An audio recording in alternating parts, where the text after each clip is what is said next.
Hello दोस्त, मेरा नाम है विकास।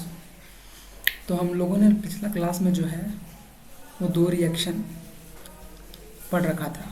पहला था कॉम्बिनेशन रिएक्शन, हम लोगों ने पढ़ रखा था, और डिकम्पोजिशन रिएक्शन हमने पिछला वीडियो में देख रखा था। आज जो हम लोग पढ़ेंगे तीसरा जो है वो है डबल मतलब डिस्प्लेसमेंट रिएक्शन है। कौन सा रिएक्शन पढ़ेंगे? Displacement reaction. डिस्प्लेसमेंट रिएक्शन को समझने से पहले हम लोग को समझना पड़ेगा रिएक्टिविटी सीरीज ऑफ मेटल। इस रिएक्टिविटी सीरीज को आपको याद रखना पड़ेगा। सबसे पहले आप हाइड्रोजन का प्लेस को याद रखिए। हाइड्रोजन का प्लेस ज़रूरी है। ये है हाइड्रोजन आपका, ये है हाइड्रोजन, ठीक है। इस हाइड्रोजन के मदद से ही हम लोग सारा चीज़ देखेंगे। ये जितने भी हाइड्रोजन के ऊपर है ना, ये लीड हो गया, टीन हो गया, आयरन हो गया, जिंक हो गया, एल्युमिनियम हो गया, मैग्नीशियम हो गया, ये सारे के सारे हाइड्रोजन से ज़्यादा रिएक्टिव है। ये सारे के सारे हाइड्रोजन से ज़्यादा रिएक्टिव है। ये जितने भी मेटल आपको दिख रहे हैं हाइड्रोजन से ऊपर, वो हाइड्रोजन से ज़्यादा रिएक्टिव है, ठीक है। यह है आपका हाइड्रोजन और ये हाइड्रोजन से ज़्यादा रिएक्टिव है। मतलब पोटासियम जो है वो हाइड्रोजन से ज़्यादा रिएक्टिव है। अगर पूछा जाए पोटासियम, सोडियम, ये जितने भी हाइड्रोजन के ऊपर हैं ये हाइड्रोजन से ज़्यादा रिएक्टिव है और नीचे वाले हाइड्रोजन से कम रिएक्टिव है, ठीक है। लेकिन अगर पूछा जाए कि ये नाम क्या है, सबसे ऊपर में सबसे ज़्यादा रिएक्टिव मेटल जो है वो पोटासियम है, फिर sodium, potassium, sodium, calcium, magnesium, aluminium, zinc, iron, फिर टीन, फिर लीड, उसके बाद आता है हाइड्रोजन। और हाइड्रोजन से कम रिएक्टिव है कॉपर, सिल्वर, गोल्ड और प्लेटिनम। अगर पूछा जाए कि पोटासियम और सोडियम में ज़्यादा रिएक्टिव कौन है, तो पोटासियम। मतलब रिएक्टिव का मतलब ये है कि अगर दोनों के बीच में लड़ाई हो जाए ना, तो सोडियम और पोटासियम के बीच में दोनों के बीच में लड़ाई हो जाए तो ये क्या करेगा, सोडियम को उठा के हटा देगा, सोडियम को अपने जगह से हटा देगा। कौन? पोटासियम। अगर सोडियम और कैल्शियम के बीच में लड़ाई हो तो कौन जीतेगा? सोडियम जीतेगा। मतलब सोडियम कैल्शियम का घर को छीन लेगा, इसको हटा देगा, कैल्शियम को हटा देगा उस जगह से, और सोडियम खुद जाकर उस जगह पे बैठ जाएगा। आयरन से ज़्यादा रिएक्टिव जिंक है, टीन से ज़्यादा लीड से ज़्यादा रिएक्टिव टीन है। तो ये आपको याद रखना है। आप जैसे जैसे नीचे जाइएगा इधर नीचे जाइएगा आप, तो रिएक्टिविटी सीरीज जो है वो डिक्रीज़ होगा, और ऊपर जाइएगा, नीचे से ऊपर जाइएगा तो रिएक्टिविटी सीरीज जो है वो इंक्रीज़ होगा। तो हमने पहले क्या बोला, सबसे ऊपर में जो होता है रिएक्टिविटी सीरीज का सबसे टॉप जिसका रिएक्टिविटी में है, जो सबसे टॉप में है वो पोटासियम है। फिर आता है सोडियम, फिर आता है कैल्शियम, फिर आता है मैग्नीशियम, फिर आता है एल्युमिनियम, फिर आता है जिंक, फिर आता है आयरन, फिर आता है आपका टीन, फिर आता है लीड, फिर आपका हाइड्रोजन गैस। फिर हाइड्रोजन गैस के नीचे कॉपर है, फिर सिल्वर है, फिर गोल्ड है, Ag मतलब सिल्वर, Au मतलब गोल्ड, Cu मतलब कॉपर, और उसके नीचे है प्लेटिनम। ये है रिएक्टिविटी सीरीज। जैसे जैसे आप ऊपर जाइएगा रिएक्टिविटी बढ़ते जाएगा, जैसे जैसे आप नीचे आइएगा रिएक्टिविटी घटते जाएगा। अगर पूछे कि इन तीनों में से ज़्यादा रिएक्टिव कौन है, तो सबसे ज़्यादा रिएक्टिव ये है, उसके बाद ये, उसके बाद ये, ठीक। रिएक्टिविटी समझने, रिएक्टिविटी क्यों पढ़ाया जाता है? डिस्प्लेसमेंट रिएक्शन पढ़ने से पहले रिएक्टिविटी सीरीज इसलिए पढ़ते हैं कि उसका काम होता है। इसमें क्या काम है सो अभी हम लोग देखेंगे, देखते हैं। देखो पहले हम लोग समझते हैं डिस्प्लेसमेंट रिएक्शन बोलते हैं किसको। डिस्प्लेसमेंट रिएक्शन कैसा है?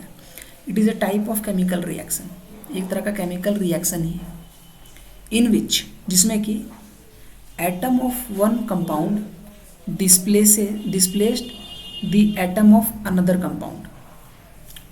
जो कोई भी कंपाउंड, एक कंपाउंड का जो एटम है ना वो डिस्प्लेस कर देता है दूसरा, मतलब जो ज़्यादा ताकतवर रहता है ना, जो ज़्यादा ताकतवर है वो कम ताकतवर वाला को उठा के हटा देता है। क्या करता है?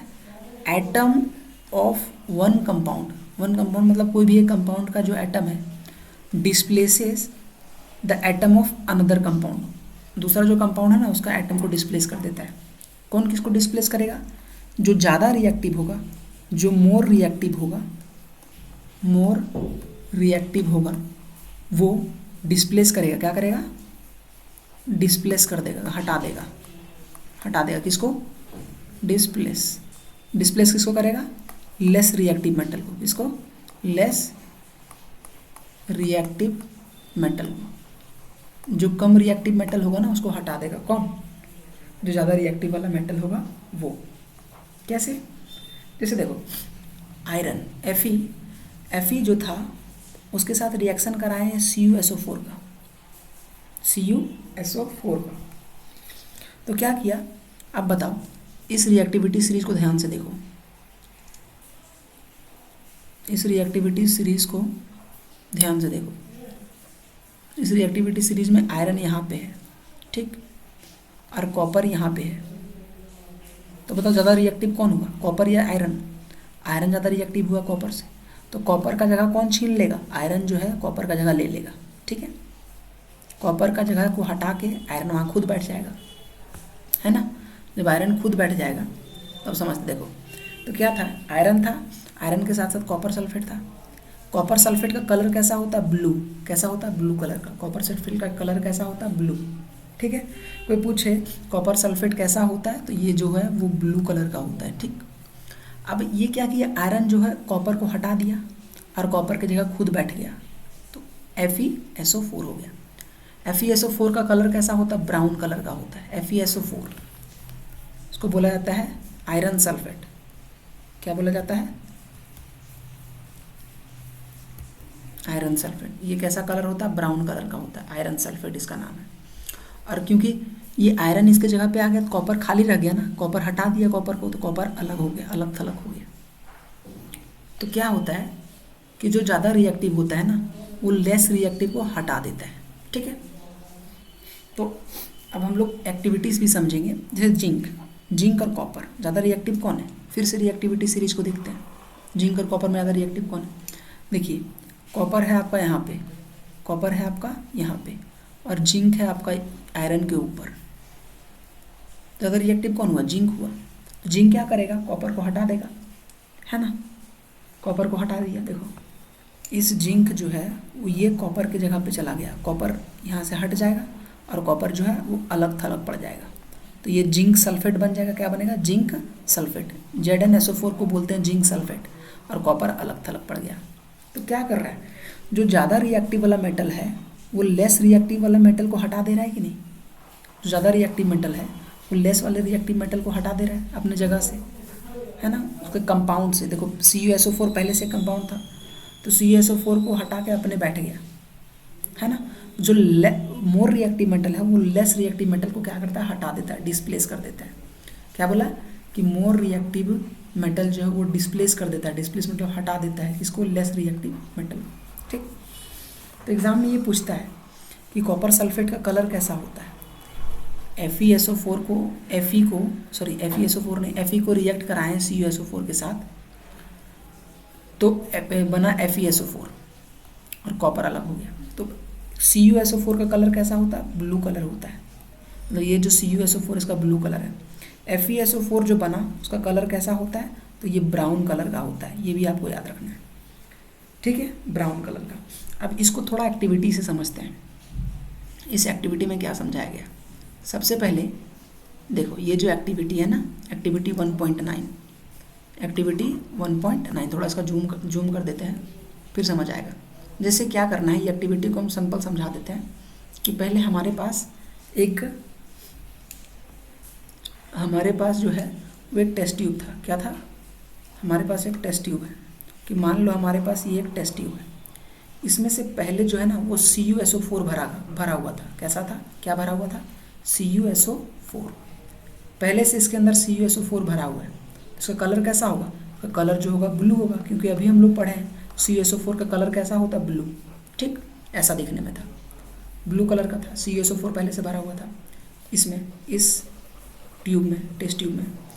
अब CuSO4 का कलर क्योंकि ब्लू होता है, अब क्या क्या इसमें जो है ना एक जो है वो थ्रेड की मदद से एक आयरन नेल को, मतलब लोहा को, आयरन नेल, तो आयरन नेल में भी तो लोहा होता है ना, लोहा को, छोटा सा लोहा को इसमें डुबा दिया, नेल को, ठीक है, नेल को इसके अंदर डुबा दिया।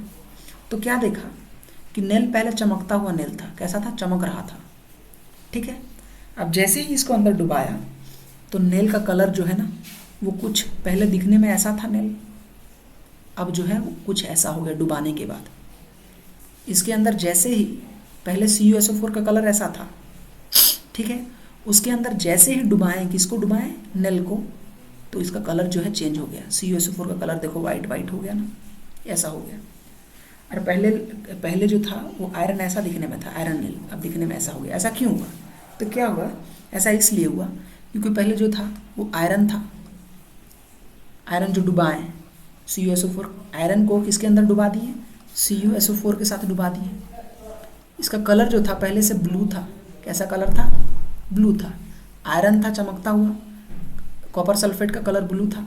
लेकिन जैसे ही इसके अंदर आयरन को डुबाए ना, तो ये बन गया FeSO4 बन गया। क्या बन गया, FeSO4।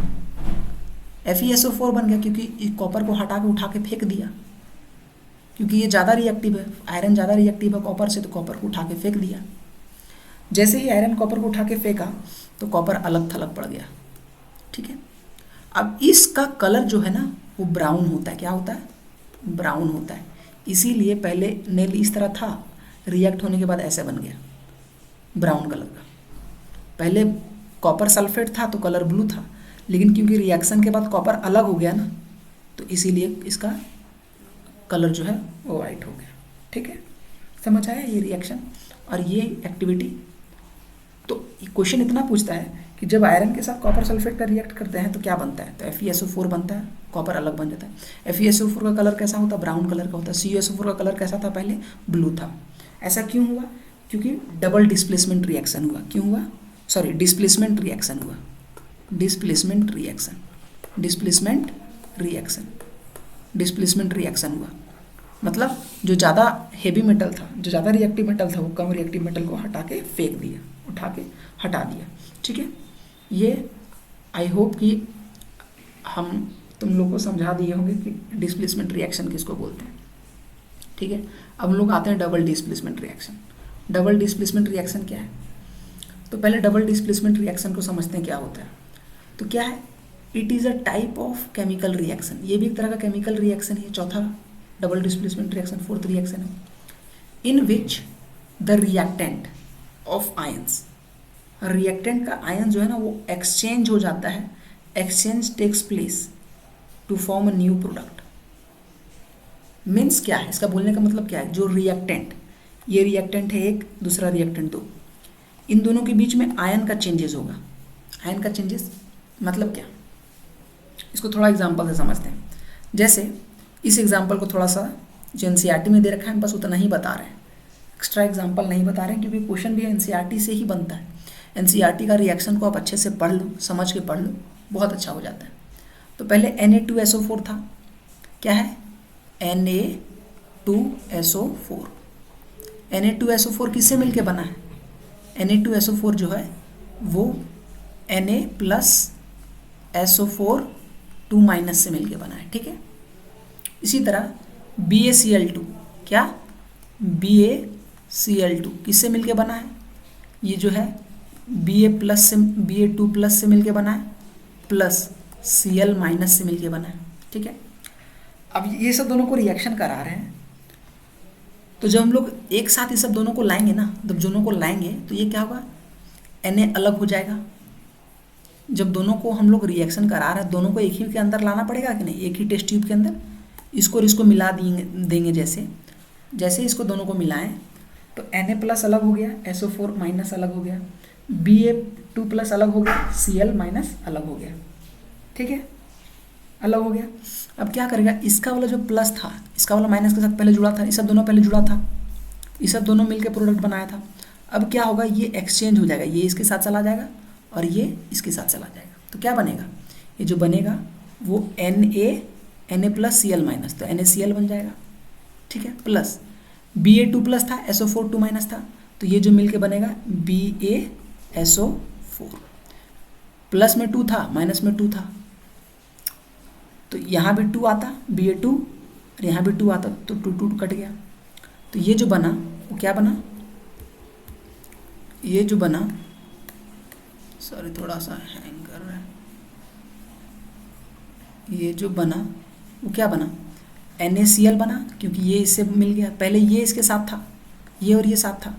अब क्योंकि ये दोनों अंदर चला गया ना, तो ये इसके साथ आ गया, अंदर दोनों को मिला दिए तो दोनों आयंस में पहले टूट गया। देखो ये आयंस है ना, Na+ एक आयंस है, SO4 एक आयंस है, सब आयंस में पहले टूटा।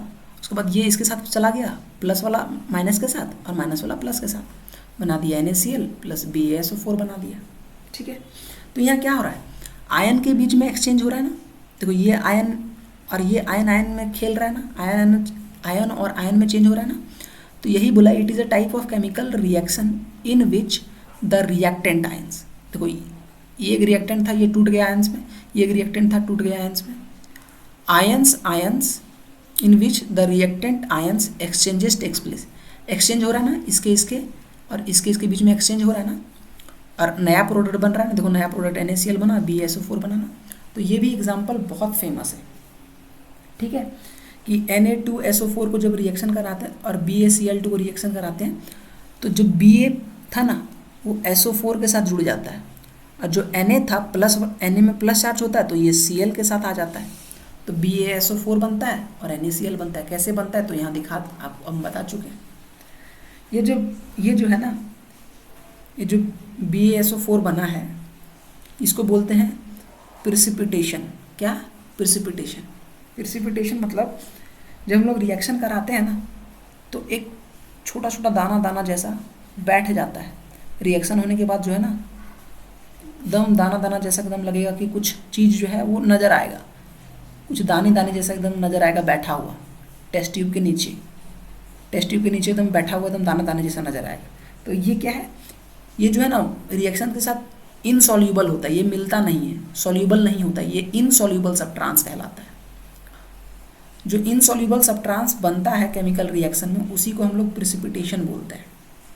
ये घुलता नहीं है, और जब घुलता नहीं है तो ये इनसॉल्यूबल है, और इनसॉल्यूबल सब्सटेंस को ही हम लोग बोलते हैं प्रिसिपिटेशन। जैसे डबल डिस्प्लेसमेंट रिएक्शन हुआ ना, तो जो BaSO4 बना ना वो इसको बोलते हैं प्रिसिपिटेशन। इसका साइन होता है नीचे एरो, इसका मतलब होता है प्रिसिपिटेशन।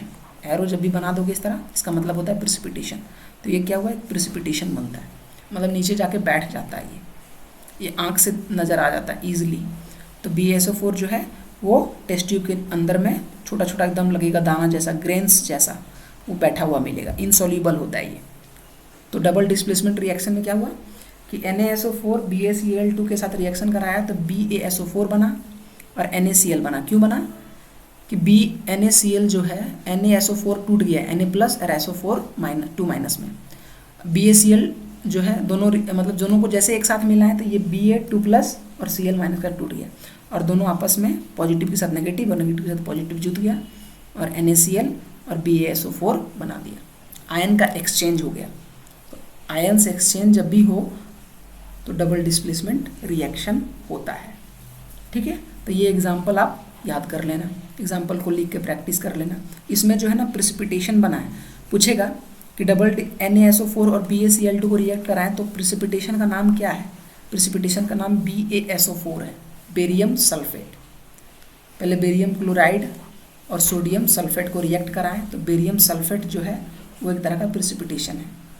NaCl हम लोग नमक, कॉमन सॉल्ट, ये तो घुल जाता है ना पानी के साथ, सॉल्यूबल है ना NaCl। जो हम लोग घर में नमक यूज़ करते हैं क्या पानी के साथ सॉल्यूबल होता है? हो जाता है, मिल जाता है। तो ये प्रिसिपिटेशन नहीं है। प्रिसिपिटेशन कौन है? ये।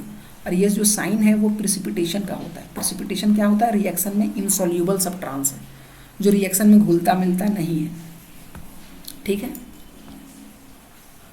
हम लोग पढ़ेंगे प्रिसिपिटेशन रिएक्शन किसको बोलते हैं। प्रिसिपिटेशन रिएक्शन, प्रिसिपिटेशन रिएक्शन क्या होता है? The reaction in which insoluble substances are formed, is called precipitation reaction.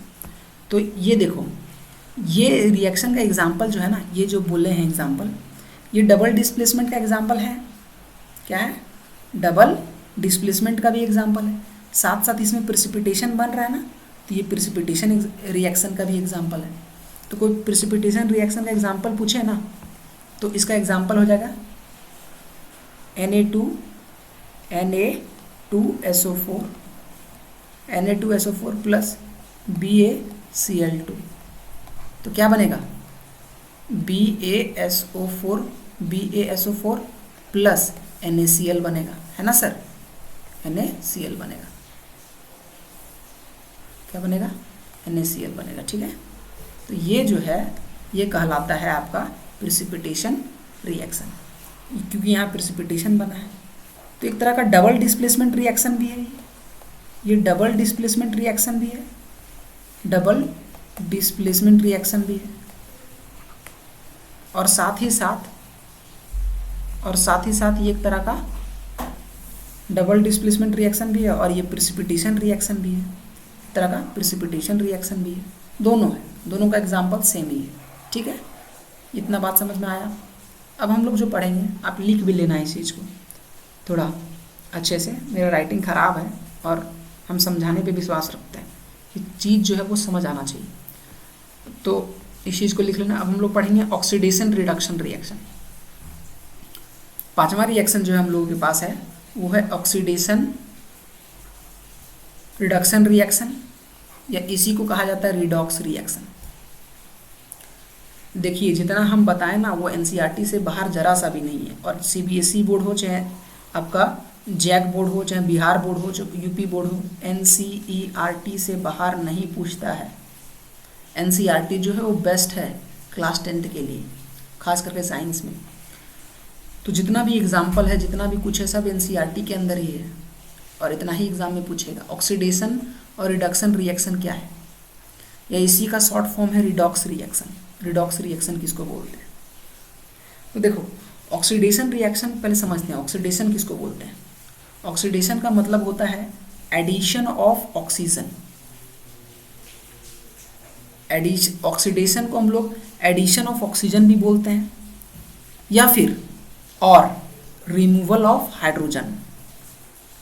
अगर ऑक्सीडेशन आपको दिखाना है, ऑक्सीडेशन हो रहा है कि नहीं, ऑक्सीडेशन रिएक्शन हो रहा है कि नहीं, तो दो चीज़ हो सकता है कि अगर ऐड हो रहा है ऑक्सीजन, एडिशन ऑफ ऑक्सीजन हो रहा है, चाहे रिमूवल ऑफ हाइड्रोजन हो रहा है। अगर एडिशन ऑफ ऑक्सीजन हो रहा है तब भी ऑक्सीडेशन होगा। रिमूवल ऑफ हाइड्रोजन मतलब हाइड्रोजन का हट रहा है, अगर हाइड्रोजन हट रहा है तो भी ऑक्सीडेशन होगा। ऑक्सीजन का ऐड होना, प्लस होना, चाहे हाइड्रोजन का माइनस होना, दोनों ऑक्सीडेशन कहलाता है। क्या कहलाता है? दोनों ऑक्सीडेशन कहलाता है। देखो, जैसे हमने पास Cu था, क्या था? 2Cu, दो को कॉपर था, कॉपर के साथ ऑक्सीजन क्या हो रहा है? ऐड हो रहा है ना, ऑक्सीजन जोड़ रहा है। तो देखो यहाँ पे क्या हो रहा है, कॉपर ऑक्साइड बन रहा है ना, तो यहाँ क्या हो रहा है, कॉपर में ऑक्सीजन ऐड हो रहा है कि नहीं? ऑक्सीजन जो है वो ऐड हो रहा है ना, प्लस में ऑक्सीजन आ रहा है ना। कॉपर पहले सिंगल था, यहाँ देखो कॉपर के साथ ऑक्सीजन भी ऐड हो गया है कि नहीं। तो जब भी ऐड ऑफ ऑक्सीजन हो, जरूरी नहीं कि हमेशा ऑक्सीजन ही ऐड हो, कभी कभी रिमूवल ऑफ हाइड्रोजन भी हो सकता है। क्या हो सकता है? रिमूवल मतलब हाइड्रोजन का माइनस होना, तो भी ये कहलाएगा ऑक्सीडेशन। रिडक्शन किसको बोलते हैं? Reduction reaction. Reduction reaction just इसका उल्टा है। यहाँ क्या था? एडिशन ऑफ ऑक्सीजन था ना, तो यहाँ पे जो है वो रिमूवल ऑफ ऑक्सीजन होगा। इसमें क्या होगा? ऑक्सीजन का माइनस होना, हटना, या फिर इसमें क्या था कि रिमूवल ऑफ हाइड्रोजन था ना, रिडक्शन में है एडिशन ऑफ हाइड्रोजन, मतलब इसमें हाइड्रोजन का ऐड होना। तो दोनों बात है। ऑक्सीडेशन का मतलब होता है addition of oxygen, removal of hydrogen, oxygen का जुड़ना और हाइड्रोजन का हटना। दोनों में से कोई एक भी बात है ना, दोनों में से कोई भी एक भी बात हो रहा है तो वो कहलाएगा ऑक्सीडेशन रिएक्शन। रिडक्शन रिएक्शन उसको बोलते हैं एडिशन ऑफ हाइड्रोजन, हाइड्रोजन का जुड़ना, इसमें रिमूवल ऑफ हाइड्रोजन, हाइड्रोजन हट रहा था ना, इसमें हाइड्रोजन जुड़ रहा है, चाहे ऑक्सीजन का हटना, हाइड्रोजन का जुड़ना, चाहे ऑक्सीजन का हटना, ये दोनों में से कोई एक सा भी होगा तो क्या कहलाएगा? रिडक्शन। क्या कहलाएगा? रिडक्शन कहलाएगा। तो सर आप बताइए थोड़ा सा हमको इसमें, इसका एग्जांपल क्या है? देखो, पहले कॉपर था, कॉपर ऑक्साइड था, इसके साथ ऑक्सीजन भी था ना। अब क्या बताओ, यहाँ ऑक्सीजन है, कॉपर अकेला हो गया ना, तो क्या हो रहा है? रिमूवल ऑफ ऑक्सीजन है ना, क्या हो रहा है? यहाँ जो है वो थोड़ा सा सोच के बताओ, यहाँ क्या हो रहा है, ऑक्सीजन माइनस हो रहा है कि नहीं। जब ऑक्सीजन यहाँ से हट रहा है ना, तो ये एक तरह का क्या है, एक तरह का रिडॉक्स रिएक्शन है। क्या है, रिडक्शन हो रहा है। क्या हो रहा है, क्योंकि रिडक्शन का मतलब होता है ये रिडक्शन हो रहा है। क्या हो रहा है, रिडक्शन, रिडक्शन हो रहा है। क्यों हो रहा है रिडक्शन, क्योंकि यहाँ पे ऑक्सीजन हट रहा है। तो रिडक्शन होने के लिए रिमूवल ऑफ ऑक्सीजन भी हो सकता है, मतलब ऑक्सीजन का हटना भी हो सकता है, एडिशन ऑफ हाइड्रोजन भी हो सकता है, चाहे हाइड्रोजन का जुड़ना।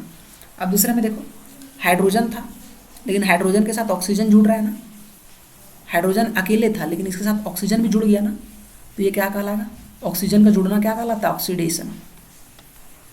ऑक्सीजन का जुड़ना ऑक्सीडेशन, ऑक्सीजन का हटना रिडक्शन। ठीक है, हाइड्रोजन का हटना ऑक्सीडेशन, हाइड्रोजन का जुड़ना रिडक्शन कहलाता है। ठीक, अब देखो इसका एक एग्जाम्पल से समझो। ये सारे के सारे ये भी रिडॉक्स रिएक्शन है। रिडॉक्स भले हो रहा है ऑक्सीडेशन, लेकिन ये रिडॉक्स रिएक्शन का एग्जाम्पल है। तो अगर आपको रिडॉक्स रिएक्शन का एग्जाम्पल पूछ दे तो कोई भी एग्जाम्पल को आप लिख देना, जितना बता रहे हैं उसमें से कोई भी। जैसे समझो इसको, हमारे पास ZnO है।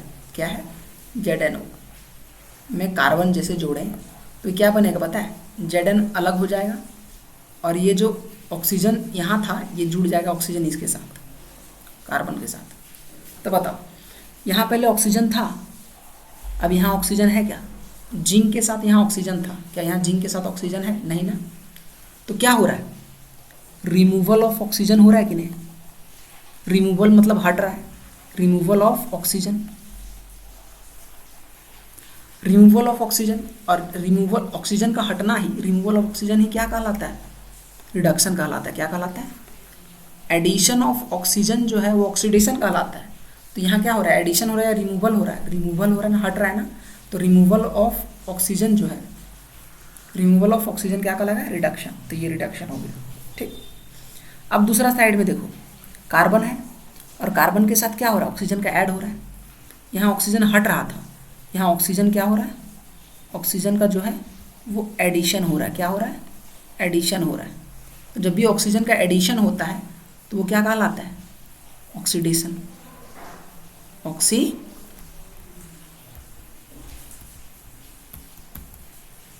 ऑक्सीडेशन कहलाता है। क्या कहलाता है, ऑक्सीडेशन, है ना। तो देखो, एक ही रिएक्शन में रिडक्शन भी हो रहा है, एक ही रिएक्शन में ऑक्सीडेशन भी हो रहा है। यहाँ क्या हो रहा है कि पहले जिंक था, जिंक ऑक्साइड था, अब सिर्फ जिंक रहा, है ना। तो ऑक्सीजन हट रहा है ना, रिमूवल ऑफ ऑक्सीजन मतलब ऑक्सीजन हट रहा है। और ऑक्सीजन हटना ही क्या कहलाता है, रिडक्शन। ऑक्सीजन हटे चाहे हाइड्रोजन जुड़े, बात बराबर है। ऑक्सीजन हटना चाहे हाइड्रोजन का जुड़ना, बात बराबर है।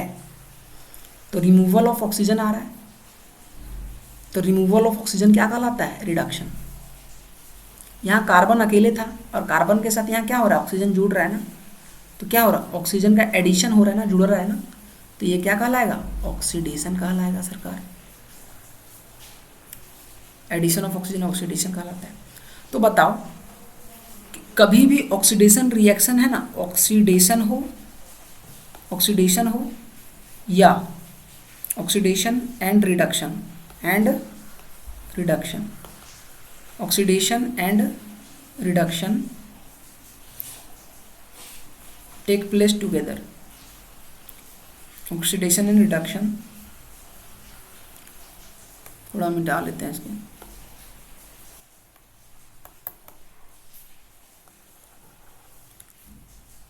Oxidation and reduction takes place together. भाई मेरे राइटिंग पे मत जाना, राइटिंग ख़राब है, एडजस्ट करना, पर चीज़ को समझना कि ऑक्सीडेशन और रिडक्शन हमेशा एक साथ होता है। कोई पूछे क्वेश्चन में कि क्या ऑक्सीडेशन और रिडक्शन टुगेदर मतलब एक साथ होता है क्या, कहीं सिर्फ रिडक्शन हुआ कहीं ऑक्सीडेशन हुआ, तो बोलना नहीं।